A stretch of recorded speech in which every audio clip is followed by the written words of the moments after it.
தெலுங்கிலிருந்து நீங்கள் சமஸ்கிருதத்தை எடுத்து விட்டீர்கள் என்றால் தெலுங்கு இல்லை, இருக்காது. கன்னட மொழியிலிருந்து சமஸ்கிருதத்தை எடுத்து விட்டீர்கள் என்றால் கன்னட மொழி இருக்காது. மலையாள மொழியிலிருந்து சமஸ்கிருதத்தை எடுத்து விட்டீர்கள் என்றால் மலையாளம் இருக்காது.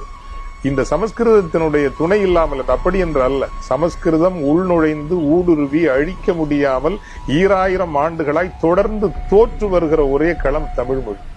அதை அழிக்கிறதுக்கு 1000 வழிகளை தேடுறாங்க. சோ எங்களுக்கு எம்மை அழிக்க முயன்ற ஒரு மொழி, முயன்று கொண்டிருக்கிற மொழி என்கின்ற நினைவும் நிரூபணமும் இருக்கிறது. இது வெறும் ஏதோ ஒரு மாய அச்சம் அல்ல, பொய் அச்சம், போலி அச்சம் அல்ல. இது உண்மையான அச்சம். மனித குலத்தின் மீது திட்டமிட்டு அந்த இனத்தை அழிக்க வேண்டும் என்று போர் செய்கிறவர்கள், வன்முறைகளை நிறுவனமயப்படுத்துகிறவர்களை ஜெனசைடுன்னு சொல்றோம்.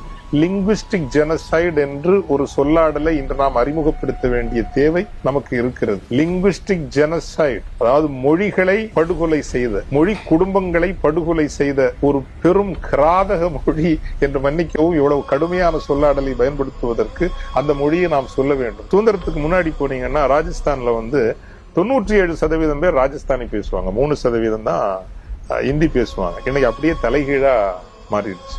மைதிலியாக இருக்கலாம், போஜ்பூரியாக இருக்கலாம். இப்படி இந்த மொழிகளை கொன்றொழிக்கின்ற ஒரு தெலுங்கிலிருந்து நீங்கள் சமஸ்கிருத